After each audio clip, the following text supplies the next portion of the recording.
The rich neighbor who mocked our family every day was about to watch my 8-year-old son drown right in front of him, and for the first time in 2 years, he was finally going to understand that some things are more important than money, power, and pride. If you are enjoying this story and want to see what happens when pride and disaster collide, please hit like right now. It helps the channel grow tremendously and motivates me to bring you more exciting stories. And subscribe to the channel by turning on the bell so you don't miss any part, because what comes next will stir your emotions in ways you don't expect. Tell me in the comments, have you ever had a problematic neighbor who made your life a living hell? How did you deal with that situation? Come on, I want to read your stories.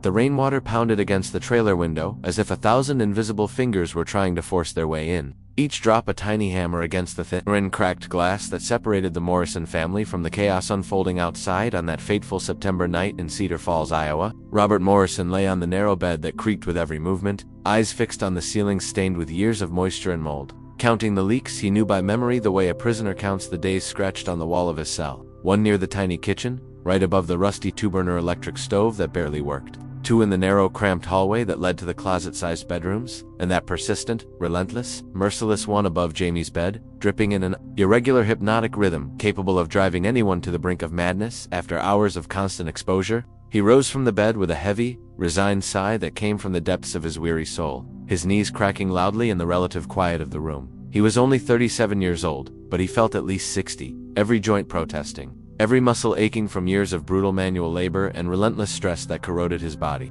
From the inside out like acid on metal, Robert walked barefoot across the cold, sticky linoleum floor to the overstuffed closet where they kept the plastic buckets, a sadly necessary collection of cheap containers from Dollar General and Walmart that cost 99 cents each, and placed yet another beneath the persistent leak over Jamie's bed, the 13th bucket, strategically positioned on that endless night, each one making a hollow, melancholy ping-pingy as drops fell from the rotting ceiling. Outside the dirty window, fogged by condensation, through the thin, soaked curtain that had once been white but now bore an indeterminate shade between grimy gray and nicotine yellow from years of dampness and forced neglect. The bright lights of the Caldwell mansion, just 50 yards away but belonging to another universe, entirely shone like a cruel, mocking beacon from another world. A world of abundance and comfort Robert Morrison once knew well before everything in his life collapsed, like a house of cards in a violent hurricane. The imposing mansion boasted 3 full floors of ostentatious luxury, a climate-controlled automated garage for 4 expensive vehicles, a heated saltwater pool that steamed through Iowa's brutal winters as if it were boiling, and a lawn so perfectly green and uniform it seemed artificial, which it probably was, maintained by a professional landscaping company charging $1,000 a month. Robert had known that world of privilege and comfort well before everything fell apart in a devastating, irreversible way. Before Morrison Proponents, a third generation, automotive parts company founded by his grandfather in 1967 that employed 347 dedicated workers, shut its heavy steel doors for good in August 2023, leaving hundreds of families without income in a small town of just 12,000 residents that relied almost exclusively on that one industry for survival. Before the monthly bills began stacking up higher and higher on the cheap kitchen table, red envelopes screaming final notice and last chance before legal action, and your account is 90 days past due, in large aggressive letters designed to intimidate and humiliate. Before his small family of 3 himself, Sarah and Jamie, was brutally reduced to living in a 1987 Fleetwood mobile home that creaked and groaned alarmingly with every strong gust of wind, like a dying animal waiting for the final mercy blow to end its prolonged suffering. The Caldwell's colonial mansion was an architecturally impressive structure of red bricks imported from North Carolina and expensive natural stone finishes quarried in Vermont. Huge thermal double-pane windows with Brazilian mahogany frames revealed Waterford crystal chandeliers that Robert recognized from the glossy decor magazines Sarah used to leaf through in happier times when they could still dream of a better life. The visible interior through those ostentatious windows displayed designer furniture costing more than Robert had earned in 3 entire years of honest, backbreaking work on the factory line, and a life of material comfort so far removed from his current miserable reality, it might as well have been on another planet, perhaps another galaxy governed by entirely different physical and social laws. "Daddy, the water is making very strange and scary noises," said Jamie Morrison suddenly, appearing silently like a ghost at the narrow doorway of the dark room. The 8-year-old boy had the unsettling habit of simply appearing, without a sound, his small bare feet making no noise on the thin, worn carpet that covered parts of the trailer. Jamie clutched his battered stuffed bunny tightly against his thin, bony chest, as if the old toy were a magic shield protecting him from the terrifying dangers of the adult world he could not fully comprehend. Jamie's huge, expressive blue eyes, so much like his mother Sarah's, that it sometimes broke Robert's heart to look at them, or wide as fine porcelain saucers, reflecting the distant, threatening flashes of white and blue lightning that lit up the storm-laden night sky, as though an apocalyptic war were raging in the heavens between invisible supernatural forces battling for the fate of humanity. Jamie had level 2 autism, officially diagnosed at age 3.5 by Dr. Patricia Chen, a renowned child development specialist at the Cedar Rapids Regional Child Development Center. After grueling months of detailed evaluations, complex neuropsychological tests, and meticulous clinical observations that had cost the Morrison family over $8,000 they didn't have, and had to charge on high-interest credit cards they were still paying off, and likely would be for the next decade, and significant changes in established routine, especially loud, sudden, unpredictable, and threatening noises he couldn't control, predict, or understand, left Jamie deeply anxious and distressed, sometimes to the point of devastating sensory meltdowns lasting endless, torturous hours that left the entire Morrison family physically exhausted, emotionally shattered, and utterly powerless before the visible suffering of an innocent child who deserved none of the hardships he faced daily. "It's just the rain gutters, clogged with leaves. Champ," Robert lied gently, though he knew perfectly well Jamie often detected lies by pure instinct. Kneeling carefully beside his only son and tenderly smoothing his fine, silky brown hair that always stuck up rebelliously on one side no matter how much Sarah tried to tame it in the mornings with cold water, cheap gel, or desperate pleas to the laws of hair physics. "Nothing to worry too much about. Okay. Just some heavy rain making loud noises. You know how heavy rain can be really noisy sometimes when it hits the metal roof, right? Remember when we watched that interesting educational video about the full water cycle on your iPad?" Jamie slowly nodded his small head up and down, processing the information carefully and methodically the way he always did with every new piece of information. His unique brain working in ways doctors and psychologists still didn't fully understand, but his tiny fingers kept nervously squeezing and stroking the old stuffed bunny, Mr. Floppy, a beloved gift from Jamie's second birthday, now with only one remaining black button eye, the other long lost sometime in 2022, and visibly losing its soft cotton stuffing through a ripped seam on its left side that Sarah had promised to repair at least 6 months ago, but never found the time or energy to actually fix. But this specific noise is very different from the other noises. "Daddy?" Jamie insisted with that characteristic verbal precision and obsessive attention to minute details that was simultaneously an extraordinary gift and a terrible curse of his particular neurological condition. "It's not the normal blocked gutter sound I've heard many times before. It's exactly like when the old washing machine finally broke last month and started making that horrible noise. That specific sound of water flowing into wrong places where it should never, ever go. Water entering spaces that should have dry air." A cold, uncomfortable shiver ran down Robert Morrison's spine like spectral fingers of ice touching each vertebra individually. Jamie was right about the sound. Jamie was always right about these sensory things.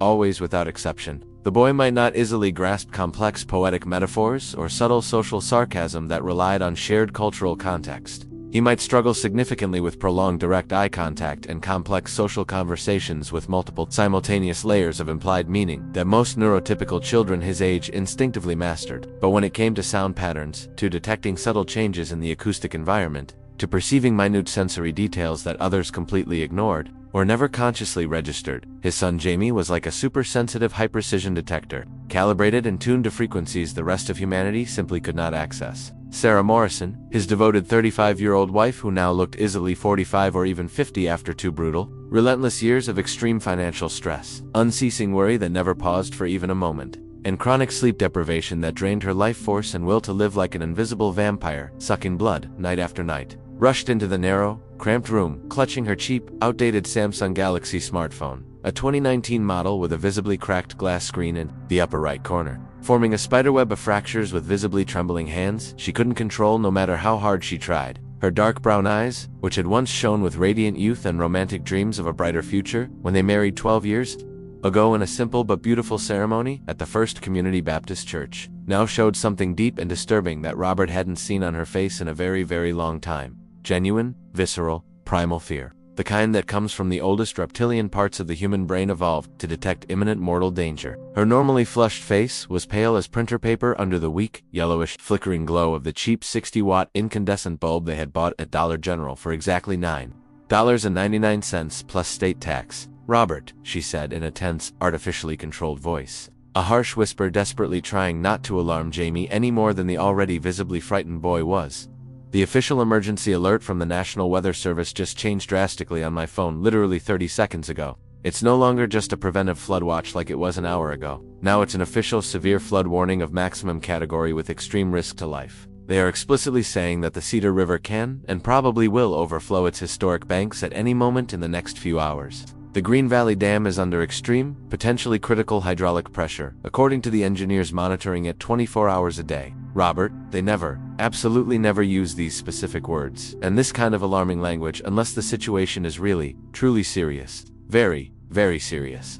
Potentially fatal. Robert felt his stomach tighten violently and painfully, as if someone had literally shoved a giant iron hand inside and twisted his soft intestines without mercy or compassion. He had grown up in Cedar Falls since birth. Born at Sartori Memorial Hospital in the frigid March of 1988, raised from earliest childhood on the quiet streets of the historic College Hill neighborhood, where middle-class families lived in charming Victorian houses. He knew every winding brick-paved street intimately, every familiar corner marked by century-old trees, every family-owned shop in the historic downtown, every oral story the old retirees retold endlessly on the worn wooden benches of Murphy's traditional bar on Main Street while drinking cold Budweiser draft beer in thick glass mugs and reminiscing about the good old days that probably were never as good as selective memory painted them. And the most famous, terrifying story that absolutely every longtime resident knew by heart, told in solemn, reverent, almost religious tones whenever it rained too hard for too long, was the true urban legend of the Great Historic, Catastrophic Flood of July 1993, a weather event of biblical proportions, when the normally peaceful, controlled Cedar River had completely overflowed its centuries-old banks and literally swallowed nearly half the entire lower town, totally destroying 417 family homes beyond repair, severely damaging another 683 structures at a cost of millions to restore, tragically killing 7 completely innocent people, whose full names were permanently engraved in gold letters on a polished bronze memorial plaque installed in Cedar Bend Public Park so they would never be forgotten, and leaving deep physical scars on the urban landscape and even deeper psychological scars on the traumatized collective memory of the community that never fully healed even after 3 decades and 2 years had passed since that terrible summer. But that had been exactly 32 years ago in the distant past. An entire generation of human beings, a completely different time with inferior technology, an era before modern computers and sophisticated weather forecasting systems. After that unprecedented, catastrophic disaster that had cost the region an astonishing $450 million in measurable material damages, not counting the incalculable emotional and psychological toll, the city of Cedar Falls, the state of Iowa, and the federal government of the United States had collectively invested a massive $87 million in dramatic flood control infrastructure improvements. The Green Valley Dam, originally built in the 1950s, had been fully reinforced and modernized with 17,000 tons of high-strength additive-enhanced concrete and 400 tons of military-grade structural steel. Engineers from the renowned U.S. Army Corps of Engineers designed and supervised the construction of brand-new technologically advanced levees along a full 5 miles of the river's course. Modern computerized hydraulic pumping systems with the capacity to move millions of gallons of water per hour away from vulnerable residential areas, and sophisticated emergency diversion channels. Designed by experts with decades of combined experience to safely and controllably redirect excess water, licensed professional engineers with decades of technical experience, publicly guaranteed and televised press conferences, elected politicians at state and federal levels solemnly promised at grand ribbon cutting, ceremonies with marching bands playing, and American flags proudly waving in the wind. All the experts, absolutely every one of them without exception, confidently declared with absolute certainty and scientific assurance that Cedar Falls was now completely safe from future floods. That a flood of such catastrophic proportions was statistically impossible according to sophisticated computer models. A 500-year event that would not recur in the lifetime of anyone alive today. With all the modern containment, control, and monitoring infrastructure now installed and functioning perfectly. But Robert Morrison knew, as anyone who had ever lived dangerously close to the sharp edge of daily financial survival instinctively, knew in their bones and marrow that solemn promises from well-dressed politicians and confident technical guarantees from well-paid engineers meant absolutely nothing, were worth less than the paper they were printed on, when ancient, untamable Mother Nature finally decided to flex her incomprehensible muscles of geological power and show arrogant, presumptuous humanity her true raw destructive force that existed long before cities were built and would continue long after all cities had turned to forgotten dust. Are they officially recommending immediate evacuation of the risk zones? Robert asked, his voice surprisingly calm considering the icy terror growing in his chest like a malignant tumor expanding, even though he already knew perfectly well the inevitable answer just from carefully watching Sarah's tense, pale face. From the nervous and compulsive way she repeatedly bit her delicate lower lip until it turned completely white. Totally drained of blood and circulation. Mandatory and immediate evacuation, not optional. For all residential areas of low geographical altitude within a 1.5-kilometer radius of the current riverbed, Sarah read directly and word for word from the small, cracked smartphone screen trembling in her hand, her normally strong and confident voice breaking slightly but perceptibly on the last crucial word. Robert, I checked our exact location on Google Maps with GPS turned on 5 minutes ago when the first alert came. We are located exactly 830 linear meters from the north bank of the Cedar River, 830 meters measured in a straight line.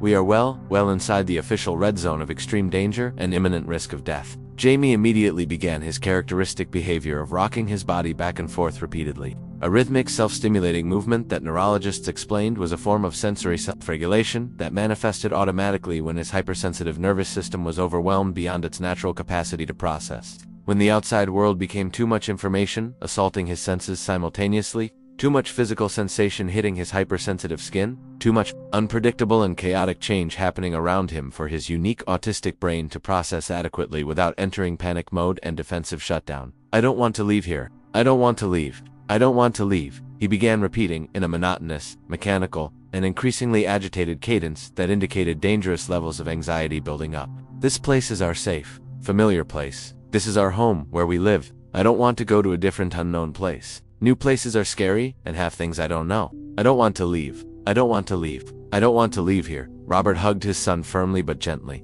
feeling his father's heart literally break and fragment into thousands of small, sharp, and painful pieces inside his tight chest. For Jamie, structured and predictable routine was absolutely everything in life. It was literally the invisible but essential and vital scaffold that kept his entire psychological world standing, functioning, and not collapsing into terrifying chaos. Reliable predictability was pure oxygen to breathe and keep living. Knowing with absolute certainty what would come next in his carefully structured daily schedule was fundamental, basic, and non-negotiable safety without which he could not function properly. And now, in this precise moment of growing existential crisis, they would have to brutally rip the vulnerable boy from his only known and familiar sanctuary. However physically precarious, however structurally pathetic, and objectively inadequate that old, rotten trailer was, leaking water everywhere and creaking threateningly in the strong wind, and throw him without proper preparation into the absolute and total sensory chaos of a mass emergency evacuation happening amid an apocalyptic storm that literally sounded like the prophesied end of the world in the biblical scriptures of Revelation. I'm going to grab our most important things right now, said Sarah Morrison with forced determination, already moving quickly and with clear purpose toward the tiny bedroom that served as an improvised storage for their most valuable belongings. Always pragmatic and efficient, even in situations of extreme crises. Always the stronger and more mentally organized of the two when inevitable disaster came, violently knocking at their lives' door with relentless iron fists. Essential and vital documents. First, original birth certificates for all three of us. Driver's licenses, laminated social security cards, the worthless car insurance policy that covers almost nothing but is all we have. Jamie's vaccination card that the school always requires. Expired passports that may still serve as secondary ID, absolutely essential medications for Jamie, especially the 2 mg risperidone he takes religiously twice a day every single day without fail and absolutely cannot go without even for 24 hours or will have serious and potentially dangerous behavioral problems. The melatonin to help him sleep. The clonazepam for extreme anxiety emergencies. Full sets of dry clothes for each of us, including warm coats because it will get cold during the night. Emergency thermal blankets. Those silver aluminum ones we bought at Walmart for $3 each when we still had a working credit card. Sealed drinking water bottles if we still have some left in the kitchen cabinet. Non-perishable snacks that don't spoil like granola bars and crackers. A deafening, deep and apocalyptic crash of massive thunder shook the entire trailer violently and brutally to its weak and compromised foundations. So violent, intense, and deep that cheap framed pictures with faded family photos fell from the thin plywood walls with the sound of shattering glass. Ceramic plates and stacked coffee cups clinked dangerously inside the cheap kitchen cabinets, threatening to fall and break into thousands of sharp shards. And Robert Morrison felt the seismic vibration literally through the thin plywood floor covering the rusty metal chassis of the trailer that seemed like it would burst open like a sardine can and swallow the entire family into a black hole of total destruction. The weak yellow ceiling light flickered once menacingly, twice more faintly, 3 times almost going out completely like dying eyes, struggling to stay open, and then finally went out completely and suddenly with a final, definitive click, instantly plunging the entire Morrison family into total, absolute, complete, and suffocating darkness. The kind of primordial, ancestral, complete darkness that seems to have real physical weight and tangible solid texture. pressing physically against your closed eyes and exposed skin like a living, malevolent entity. Jamie Morrison screamed loudly, a high-pitched, piercing, primitive, and absolutely terrified cry of pure, unfiltered animal terror that came from somewhere deep and ancestral in his oldest reptilian brain. The kind of primordial survival scream that instantly made all the fine hairs on the back of Robert Morrison's neck stand on end, like soldiers at attention, every hair follicle responding to the biological call of imminent mortal danger, genetically coded into billions of years of human and pre-human evolution. "It's okay. It's perfectly okay. It's okay. Daddy is right here beside you," Robert whispered quickly and repeatedly, like a desperate mantra of paternal protection, his own large calloused hands trembling visibly as he frantically searched for the smartphone in the deep pocket of his worn, wet jeans, fingers numb from the sudden cold and pure adrenaline pumping through his veins like a stimulant drug, finally finding the rectangular device and hurriedly switching on the built-in bright white LED flashlight, the pale, artificial light creating long, dancing, grotesquely distorted shadows on the damp-stained walls that probably only intensified and dramatically worsened Jamie's already extreme anxiety instead of easing it. But it was infinitely better and more tolerable than the absolute, total, disorienting darkness that had engulfed the room seconds earlier. "Daddy is right here holding you tight. Mommy is right here in the room with us breathing. Mr. Floppy is right here in your arm being hugged. We are all together as a family and completely safe. Nothing bad is going to happen. Breathe deeply with me now. Champ, inhale slowly through your nose. 1, 2, 3, 4 seconds. Hold the air. 1, 2. Now exhale gently through your mouth. 1, 2, 3, 4, 5, 6 full seconds. That's right, just like that. You're doing perfectly." Through the dirty window that hadn't been properly cleaned for probably 6 or 7 full months for sheer lack of free time and energy, through the apocalyptic downpour now literally falling in solid, heavy, opaque curtains of liquid water, as if someone up in the loaded clouds were deliberately dumping entire oceans from the infinite black sky using gigantic buckets the size of buildings. Robert Morrison saw something through the condensation-fogged glass that made his blood literally freeze instantly in his veins and arteries, as if it had been replaced by liquid nitrogen at absolute negative temperatures, making his heart skip and completely miss an entire beat of its normal rhythm. The bright lights of the Caldwell's imposing mansion still shone strong, steady, firm, and intensely, without any interruption or fluctuation. They obviously had a state-of-the-art industrial Generac emergency generator system. Of course, a family that rich would probably 2 complete systems installed redundantly for maximum safety with combined capacity of 50 kilowatts each at minimum. Easily capable of keeping that monstrous, gigantic mansion fully running with all appliances, lights, central heating, and security systems operating at full capacity for weeks or even entire months consecutively without ever needing external municipal grid power. That was now obviously overloaded and failing across the entire metropolitan region. And there, standing casually on the wide, perfectly dry covered balcony of the mansion's 2nd floor, comfortably protected from the torrential rain by a strong roof of expensive Spanish ceramic tiles imported from California and elegantly backlit by the soft, warm golden LED lights of European designer fixtures that probably cost $1,000 each, stood Richard James Caldwell III himself, casually wearing his luxurious navy blue genuine silk robe from the Italian luxury brand Bria that Robert Morrison knew with absolute certainty cost at least $800 or possibly even $1,000, because he had checked the price online once in a peculiar moment of self-destructive financial masochism and deep depression. Lazily and carelessly holding a handmade Austrian Riedel crystal glass, half filled with deep-colored red wine that was probably a premium Napa Valley Cabernet Sauvignon, worth $100 or $150 a bottle that Richard regularly bought in 12-bottle cases from an exclusive boutique winery that delivered monthly. Richard James Caldwell III was simply standing there, completely relaxed and comfortable. Body posture, casual and unconcerned, as if watching a beautiful sunset on tropical Caribbean vacation, looking directly and fixedly through the dense curtain of violent rain toward the Morrison trailer lit only by the weak, pale, inadequate light of Robert's trembling phone, attentively observing the struggling family as if he were comfortably seated in a modern IMAX leather recliner watching passively, particularly engaging and exciting disaster action movie in high definition. A dramatic spectacle of other people's human suffering that entertained and amused him deeply without representing absolutely any real personal threat or concrete physical danger to himself or his protected, isolated, safe, and impenetrable world of hereditary socioeconomic privilege and accumulated wealth.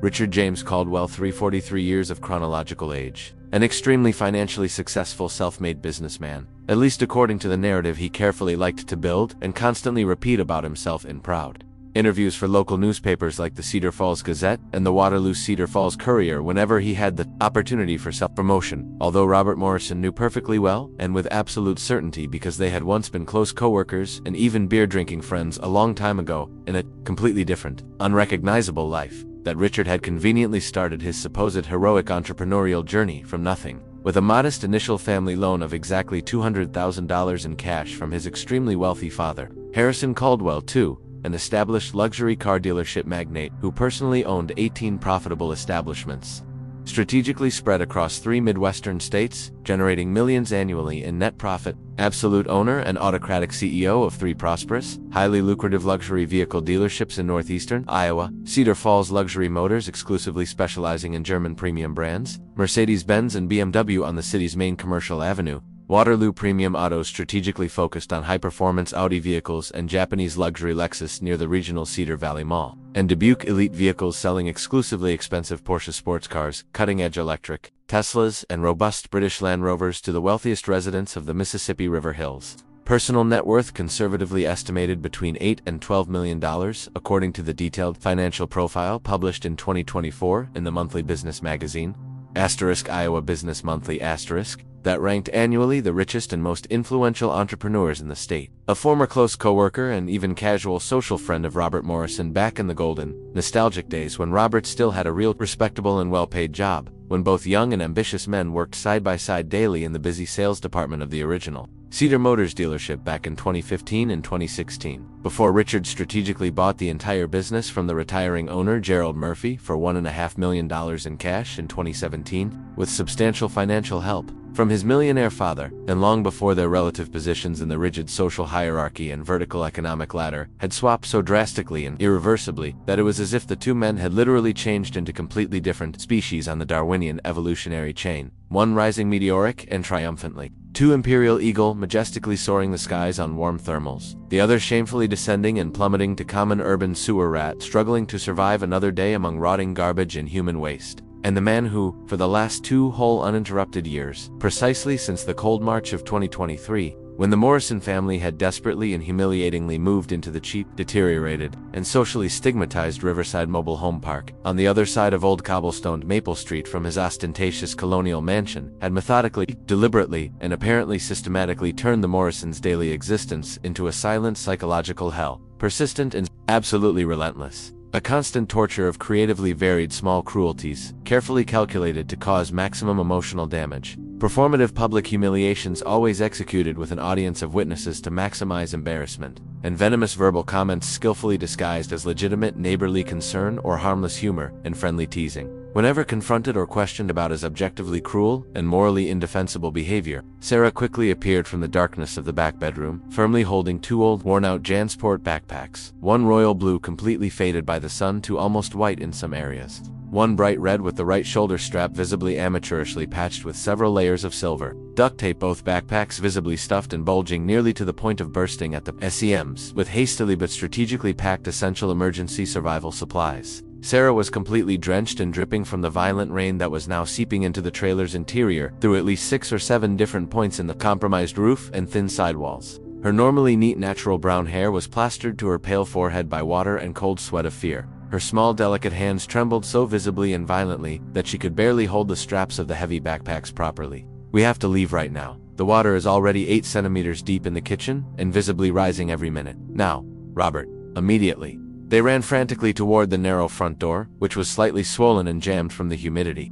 Robert carrying Jamie Morrison tightly against his broad chest, as he had lovingly done so many times when the boy was just a small, fragile baby, Sarah following right behind, stumbling slightly but regaining balance with the heavy backpacks, painfully swinging on her thin, bony shoulders. The door finally gave way with a loud creak of swollen wood and opened violently, revealing a solid, impenetrable wall of torrential rain. Not individual, distinct drops of water, but literally a continuous, dense, opaque curtain of liquid water falling so strong, heavy, and violently from the apocalyptic sky that it was genuinely difficult and even dangerous to breathe normally without accidentally inhaling significant amounts of water into the lungs and drowning upright in open air. A strong, constant wind of at least 80 or possibly 90 kilometers per hour brutally pushed them back the moment they crossed the doorway, making Sarah stumble dangerously. Thunder rumbled continuously and without pause like heavy war artillery fired. incessantly in some titanic invisible battle happening in the charged clouds above. White and blue electric lightning illuminated the entire physical world in intense,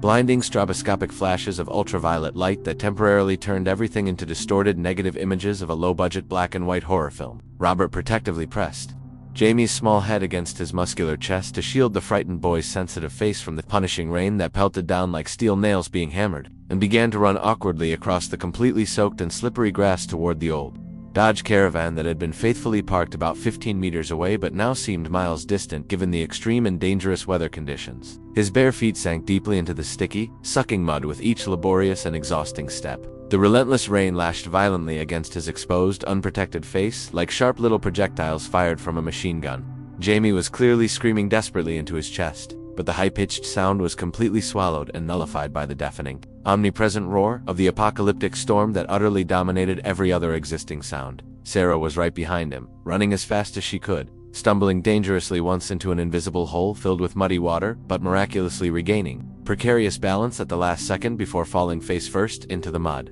The heavy backpacks swinging violently and pounding painfully against her thin back over and over, surely leaving bruises that would show later. They finally reached the Dodge Caravan, breathless, miraculously still exactly where they had carelessly parked it, not yet dragged or swept away by the rising water that now completely covered the worn rubber tires halfway up the metal wheels. Robert struggled to open the heavy driver's door with fingers completely numbed by the penetrating cold wind and pure adrenaline coursing through his cardiovascular system, and he quickly but carefully placed Jamie into the narrow, cracked vinyl back seat, hurriedly pulling the worn three-point seatbelt across the terrified boy's thin, bony chest with uncontrollably trembling hands. "Mr. Floppy!" Jamie suddenly screamed in absolute panic, his wide blue eyes stretched to their limits. "Mr. Floppy is still in the trailer. We can't leave him. He'll drown." No, don't worry. Mommy has Mr. Floppy safe." Robert lied desperately without thinking, turning quickly to Sarah with wild pleading eyes, sending a silent, urgent message. Sarah frantically reached with trembling fingers into one of the heavy backpacks, her cold fingers blindly searching among folded clothes and plastic bottles, silently praying to every saint she knew. Her frozen fingers finally touched something recognizably soft, furry, and familiar.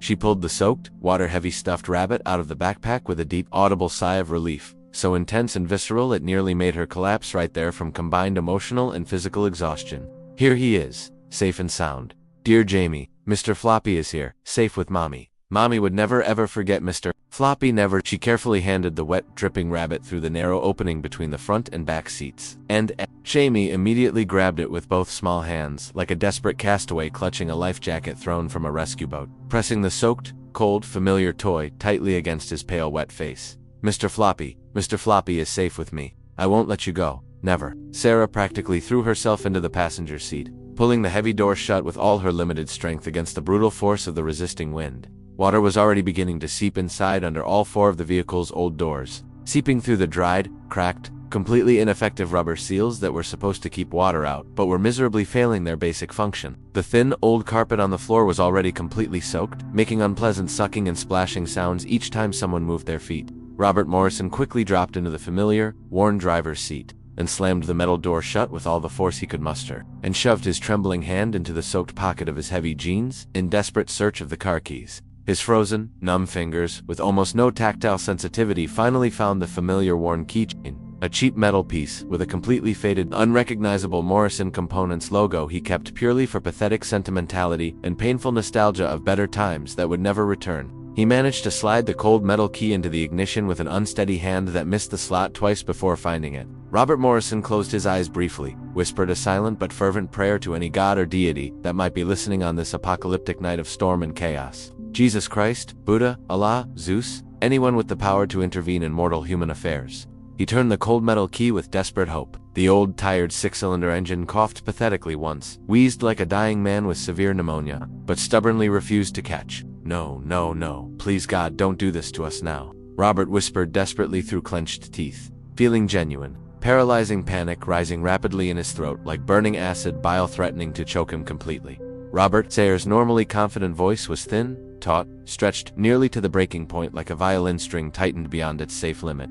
"Just one more try. It only needs one more try." Robert firmly pumped the accelerator pedal 3 consecutive times with his right foot, an old mechanical trick his late father had patiently taught him decades ago, specifically to deal with old, temperamental, unreliable engines in bad weather conditions, said another even more fervent and pleading prayer in his mind, and twisted the ignition key again with so much force and tension he nearly broke the metal key in the worn cylinder. The engine coughed pessimistically again, choked like a drowning person, protested loudly against being woken up, made worrying mechanical noises no healthy machine should ever produce.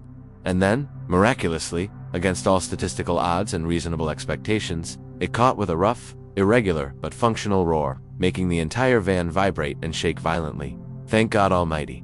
Thank you, Jesus," Sarah Morrison shouted, hot tears of pure relief instantly mixing with the cold rainwater covering her stressed, wet face. Robert quickly shifted into reverse with the old stubborn gear lever that groaned and grated before finally sliding reluctantly into place, and he stomped firmly on the soaked, slippery accelerator. The bald rear rubber tires spun completely uselessly for one absolutely terrible, agonizing second in the liquid mud and water without finding any traction, whining with the high-pitched sound of a loadless revving engine, and then finally the worn, nearly slick rubber claws miraculously found something minimally solid beneath the treacherous liquid surface, and the old car began to move slowly, painfully, precariously backward. They crawled carefully past the flooded side of the mobile trailer, their modest but familiar home for 2 hard years now, visibly dying, flooding irreversibly, literally being swallowed by the rising dirty water, and Robert turned the cracked, hard plastic steering wheel fully left, pointing the dented, rusted nose of the old caravan toward Maple Street, which theoretically should lead them directly to Highway 218, and consequently to higher ground and finally relative safety at the emergency shelter. It was precisely then that the weak yellow headlights illuminated something that instantly froze Robert Morrison's blood in his veins.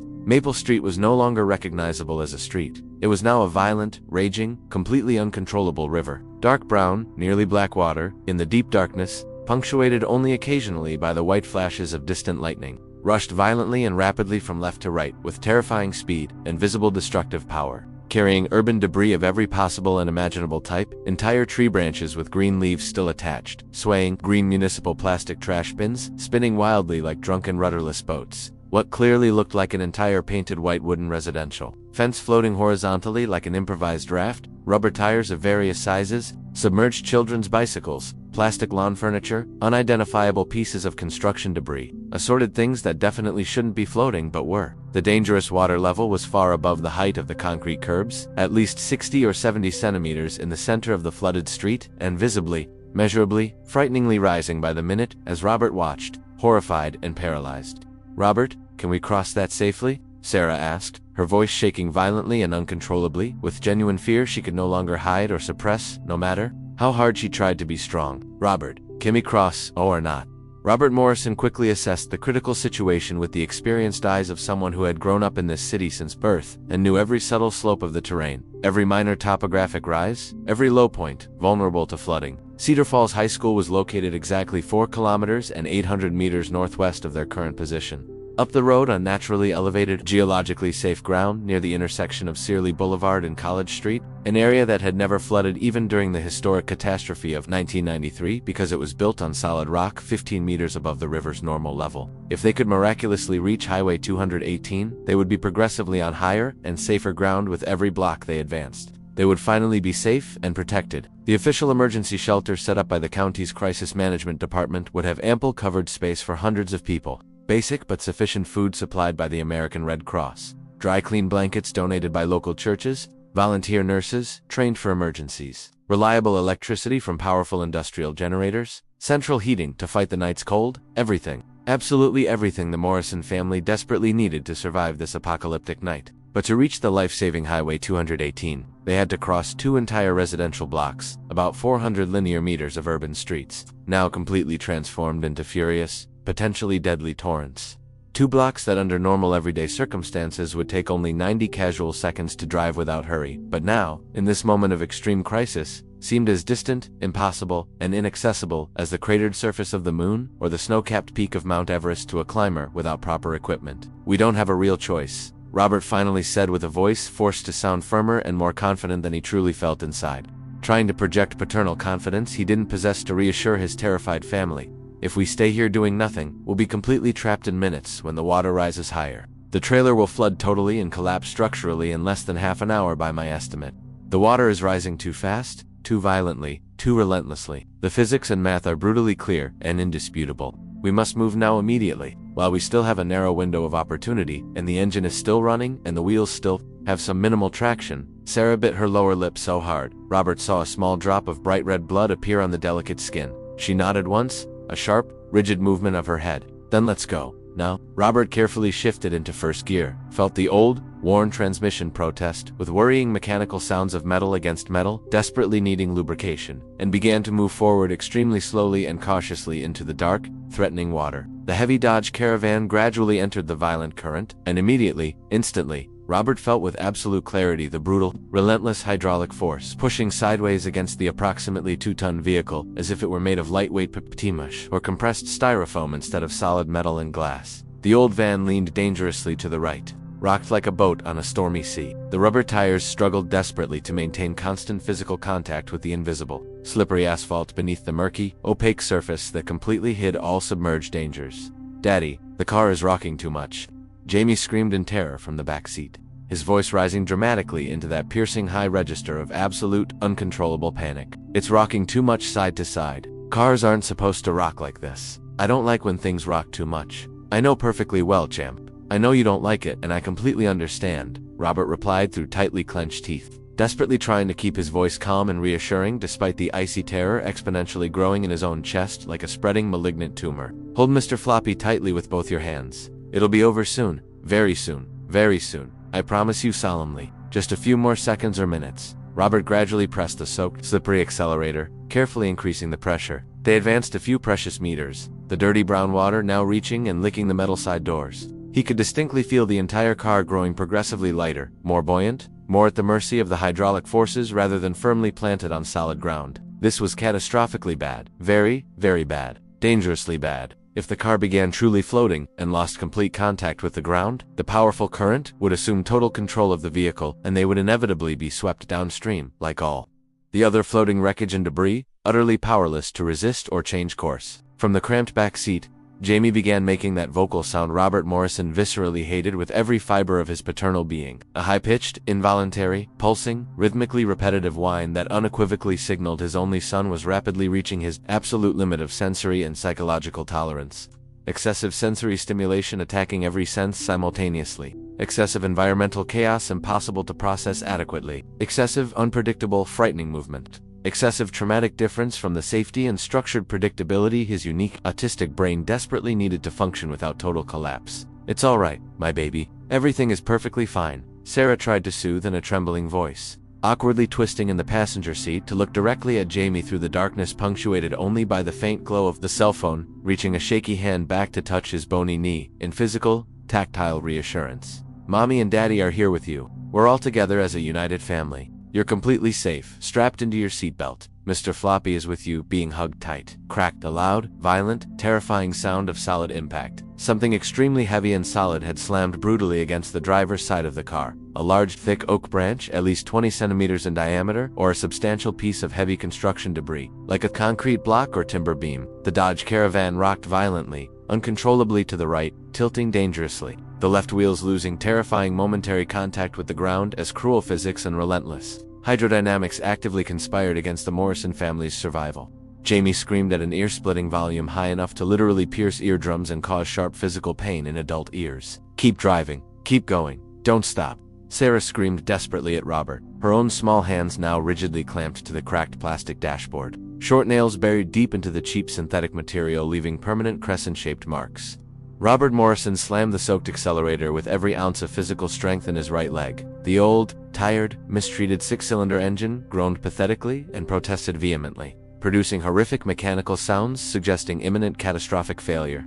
The automatic transmission made metallic noises no minimally healthy, functional transmission should ever make under normal circumstances. But miraculously and stubbornly, the old faithful van advanced determinedly, bravely fighting against the powerful current that seemed to have a malicious, conscious will of its own, pushing incessantly, constantly, persistently, trying to drag them inexorably off safe course and toward inevitable destruction. The water was now definitely licking and seeping through the lower side windows. He could distinctly hear the liquid sound of water entering through the failing seals. The car was unmistakably growing lighter with every passing second. A deeply nauseating sensation of progressive weight loss that meant dangerous buoyancy was seriously beginning. Another 15 precious meters of painful progress. Another 10 meters gained with heroic effort. The front of the car was finally beginning to rise perceptibly onto slightly higher, hopefully safer ground, when Robert Morrison felt with absolute horror something utterly terrible and definitive. A visceral, unmistakable sensation of complete lateral displacement. The entire car suddenly and violently lurched to the right,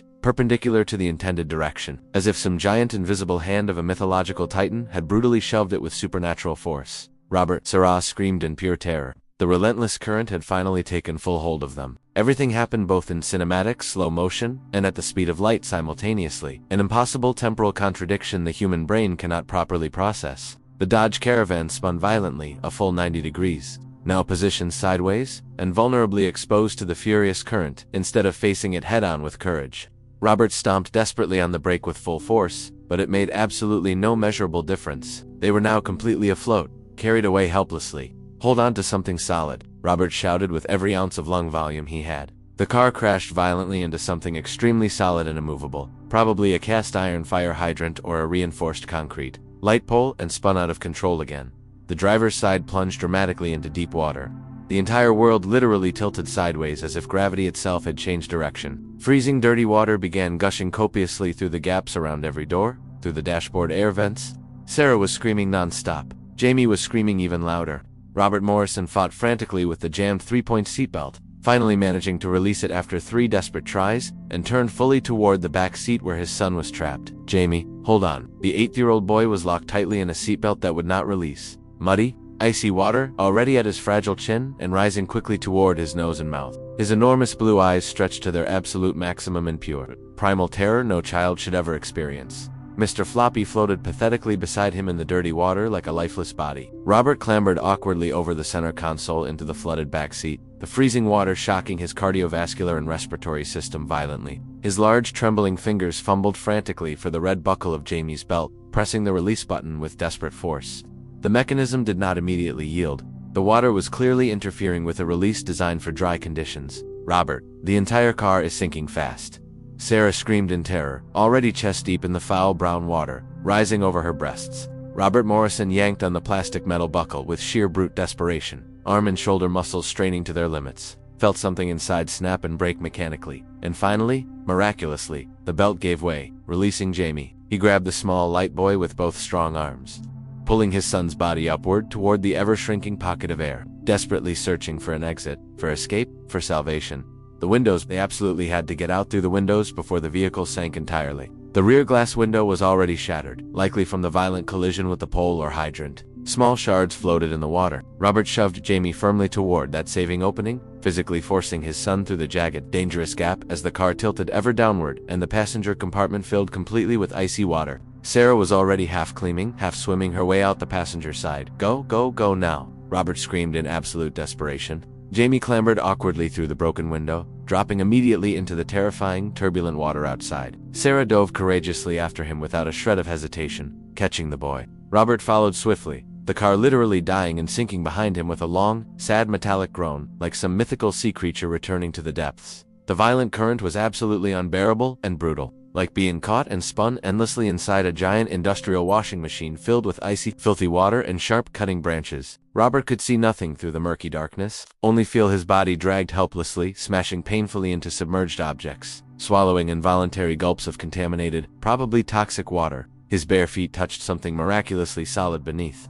He kicked hard downward, propelling himself desperately upward. His head finally broke through the churning surface. He gasped violently, searching frantically. "Sarah? Jamie? Where are you?" "Here. We're here." Sarah's desperate, already weakening voice came from about 20 feet away through the rain and darkness. She was holding Jamie heroically above the surface with the last remnants of her maternal strength, but barely managing to keep her own head above water to breathe. The brutal current was dragging them mercilessly toward a row of submerged houses. Robert Morrison swam with absolutely everything he had, frantic, clumsy strokes against the powerful stream that resisted every movement. His muscles burned agonizingly with lactic acid, his lungs seared for oxygen. Finally, his fingers miraculously caught Sarah's wet backpack strap. He yanked hard, pulling his fragmented family together again. "Tree there," Sarah croaked hoarsely, pointing with a trembling hand. A massive centuries-old oak loomed partially submerged 10 meters ahead, thick sturdy branches stretching horizontally like providential rescuing arms.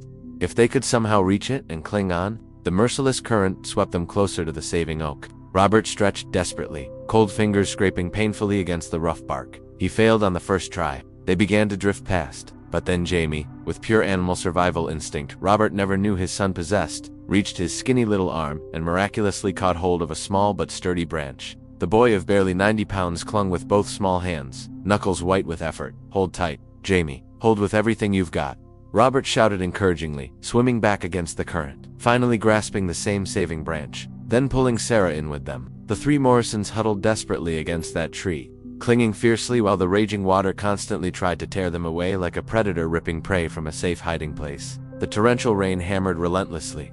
White-blue lightning lit up the apocalyptic scene, streets transformed into raging rivers, cars fully submerged with only roofs visible, houses with water at the first-floor windows, fallen trees, debris everywhere. And there 40 to 45 meters away on the naturally higher ground where the wealthy mansion stood, loomed the Caldwell estate, lights still blazing, industrial generator humming. And up there, visible on the covered, perfectly dry second-floor balcony, stood Richard James Caldwell III, their eyes locked across the curtain of rain and chaos. Richard was frozen, marble-like, the crystal glass of red wine still dangling loosely in his forgotten right hand, staring fixedly at the Morrisons clinging desperately to that fragile tree, collectively fighting for life. For the first time in 2 whole years of systematic cruelty, there was no mockery on his usually smug face, no condescending smile, no arrogant superiority. Only something deep that Robert recognized. Was it possible? Genuine horror, perhaps even the first stirrings of empathy. Robert Morrison opened his soaked mouth to shout desperately for help, but before any sound could escape, a deafening apocalyptic roar thundered through the stormy night, so loud and deep it vibrated in the bones. All three Morrisons turned their wet heads simultaneously upstream, toward the terrifying source. A solid wall of dark water, roughly 20 feet high, was rushing toward them like a destructive tsunami. The Green Valley Dam had finally ruptured catastrophically, and the Morrison family stood directly, tragically, in its inevitable path. The massive wall of water advanced with the cruel inevitability of a runaway freight train, its deafening roar growing exponentially each second, as if biblical apocalypse itself had arrived at Cedar Falls, Iowa. Robert Morrison felt his muscles freeze in absolute primordial terror as he stared hypnotized at the oncoming mass of destruction. 20 feet of dark, furious water, loaded with debris of every kind. Houses ripped from foundations, whole vehicles spinning like toys, centuries-old trees uprooted, everything carried by unleashed nature's incomprehensible force. "Robert, what do we do? What do we do?" Sarah screamed desperately, her voice breaking into sobs as she clutched Jamie with superhuman maternal strength. "We can't survive this. We won't make it." Robert's brain raced at frantic speed, calculating survival options though knowing the odds were near zero. They clung to a partially submerged tree. The massive wave would strike in less than 30 seconds. If they tried to swim, the current would seize them before they reached safety. If they stayed on the tree, the impact would likely rip them away and drown them instantly. There were no good options, no miraculous escapes. Only choices between different deaths. "Hold on to the tree, it's all we can do," Robert shouted, pulling Sarah and Jamie closer, wrapping his arms around both and the thick oak trunk, forging a single human chain. "Hold your breath when I say, don't let go. Don't let go no matter what." Jamie was making a continuous high-pitched whimper, eyes locked on the oncoming water wall, his small body shaking violently not just from cold but from absolute terror no child should ever know.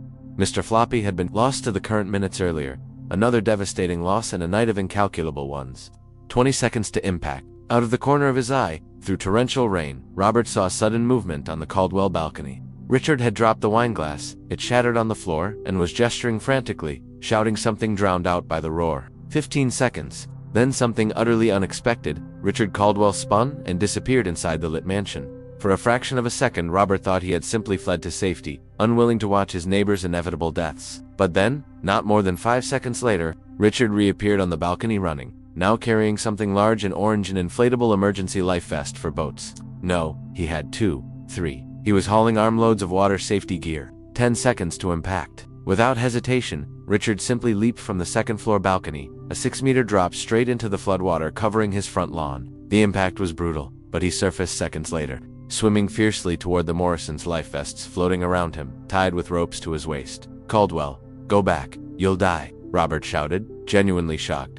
But Richard swam with surprisingly strong technique against the current, muscles straining, face set in sheer determination.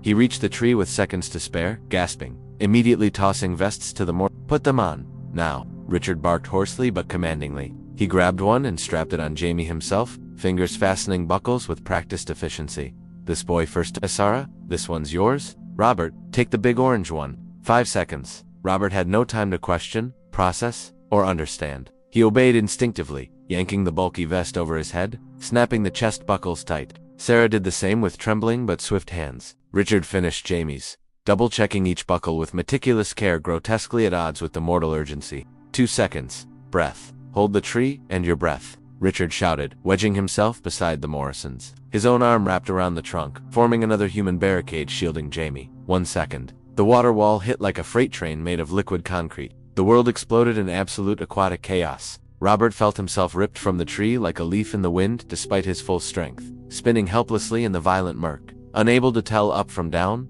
light from dark, light from death. His lungs screamed for air. Something solid, a piece of wood, maybe part of a fence, slammed into his ribs. He was flipped, submerged, tossed endlessly in the liquid vortex.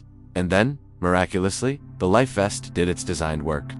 Buoyancy pulled him inexorably upward. His head burst through the surface, and he gasped violently, lungs filling painfully with precious air, mixed with raindrops. "Sarah? Jamie?" he screamed desperately, spinning in the water, searching frantically. Hear Sarah's voice, weak but alive, about 10 meters away. She was floating thanks to her vest, coughing water, but alive. And beside her, safe in his bright orange vest, was Jamie, wide-eyed in shock, but breathing. Robert, another voice, deeper. Richard Caldwell, 5 meters away, also in a vest, also alive. His face was cut and bleeding from something that had struck during impact. But he was swimming determinedly toward Jamie and Sarah. The massive wave had passed, but now all of them were scattered across the flooded neighborhood, drifting among debris under relentless rain. The current was still strong, but the vests kept everyone afloat. Robert swam with everything he had toward his family. He reached Jamie first, clutching the boy in a fierce embrace. "You okay? Are you hurt?" Jamie didn't answer with words, but clung to his father with impossible strength for so small a body.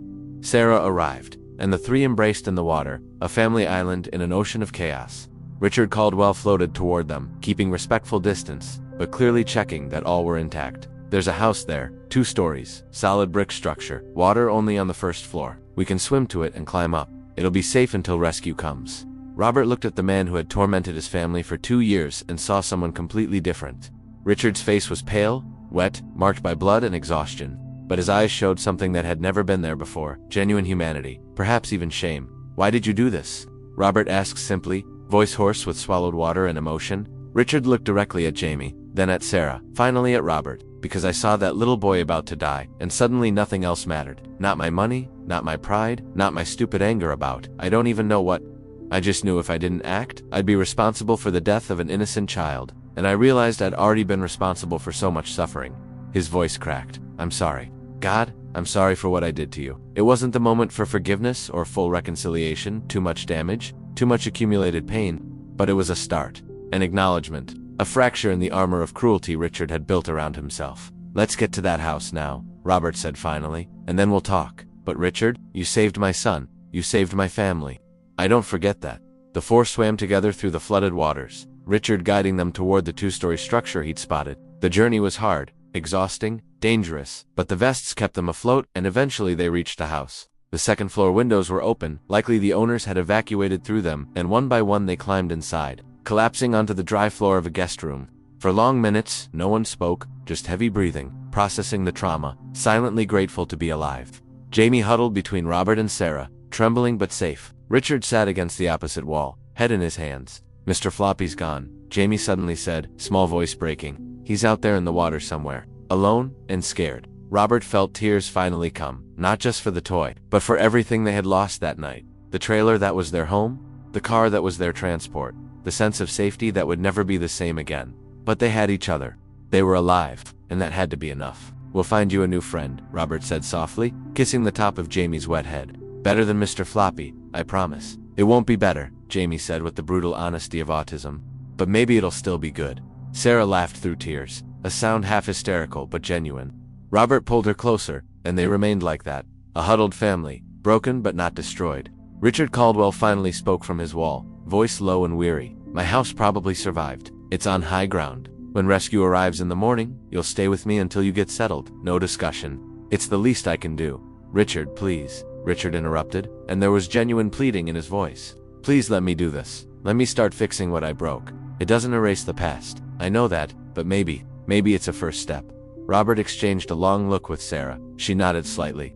"Okay," Robert said at last. Thank you. They stayed awake the rest of the night, waiting for the dawn and the rescue teams that would surely come. Occasionally, they shared words about the storm, about how the town would recover, about the other neighbors and whether they had survived.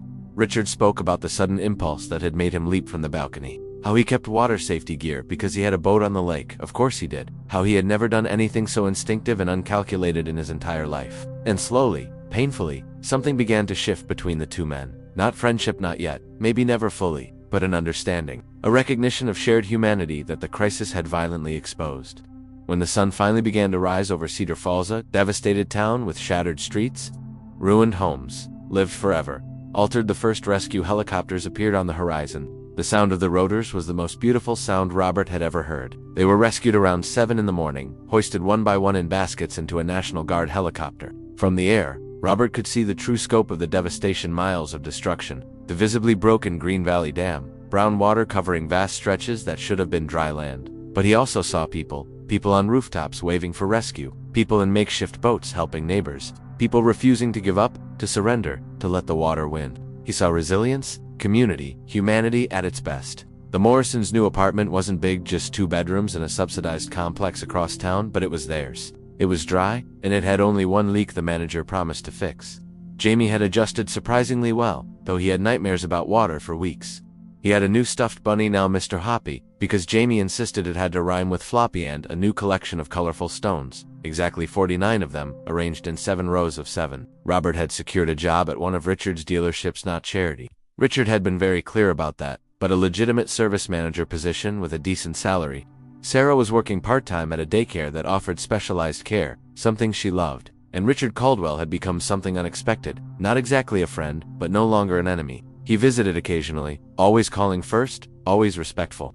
He had donated $50,000 to the flood recovery fund. He had spent 3 weekends helping clear debris from strangers' homes. People in town talked about the transformation. Some were skeptical, suspecting it was just public performance. But Robert, who had been there that night, who saw Richard leap from a perfectly safe balcony into deadly water without hesitation, knew it was real. The trauma had cracked the armor of cruelty Richard had built, and through those cracks, something genuinely human had finally emerged. On this particular Saturday afternoon, the doorbell rang. Robert opened it to find Richard at the door, holding a large box. "Hi," Richard said a bit awkwardly. "I hope I'm not interrupting. I just found something and thought Jamie might like it." He opened the box. Inside was a stuffed bunny, identical to the original Mr. Floppy, the same faded brown, the same single eye, intentionally removed to match, the same stuffing partly coming out of a seam on the left side. "I went to 8 different stores looking for this specific model," Richard explained, "and then I paid someone to age it and damage it in the exact same ways as the original. Based on photos I found online from your 2019 Facebook, I know it doesn't replace the real Mr. Floppy, but I thought maybe." He trailed off, unsure how to finish. Robert felt his throat tighten. "Jamie will love it." "Thank you, Richard." Jamie appeared behind Robert, looked at the bunny, and his eyes widened. "Mr. Floppy," he whispered with reverence. "He's back. He found his way home." "Sort of," Robert said softly. "He had help. From Mr. Caldwell." Jamie looked at Richard for a long moment, eye contact that was rare and significant for him, then said simply, "Thank you for saving us, and for finding Mr. Floppy." Richard cleared his throat, clearly moved. "You're welcome, Jamie. It was the right thing to do." And there, in that simple exchange, was everything that needed to be said. After Richard left, Robert stood at the door watching the red Mercedes drive off, the same car that had once honked deliberately to scare Jamie months earlier. But now, when Richard passed, he waved gently and went on his way without noise, without fanfare, without cruelty. Sarah appeared beside Robert, intertwining her fingers with his. "Do you think people can really change?" she asked. Robert thought carefully. "I think most people don't fundamentally change who they are, but I think crisis can reveal who they really are beneath all the layers of protection and fear." Richard was never truly cruel at the core. He was just lost, afraid, protecting something he thought he needed to protect. And when everything was stripped away that night, all the money, all the power, all the pride, what was left was just a human being trying to save another human being. Maybe that's who he always was underneath it all. "That's very philosophical," Sarah said with a small smile. "Almost dying makes you philosophical," Robert replied, pulling her into a hug. From the bedroom, they heard Jamie softly talking to both stuffed bunnies, Mr. Hoppy and the newly returned Mr. Floppy, explaining to them about his stones, and why 7 was the most important number, and how they were going to get along together. And Robert Morrison, who had lost so much, but kept everything that truly mattered, smiled. Cedar Falls would rebuild. It was already rebuilding. The dam would be repaired, stronger this time. The houses would be replaced. The streets would be restored. But the lessons of the flood about vulnerability, about shared humanity, about how everyone bleeds red when cut, no matter the size of their homes or bank accounts, those lessons would remain, at least for some, and sometimes, some are enough. And so ends the story of the Morrison family and Richard Caldwell, a story about how the worst of nature can bring out the best and the worst of humanity.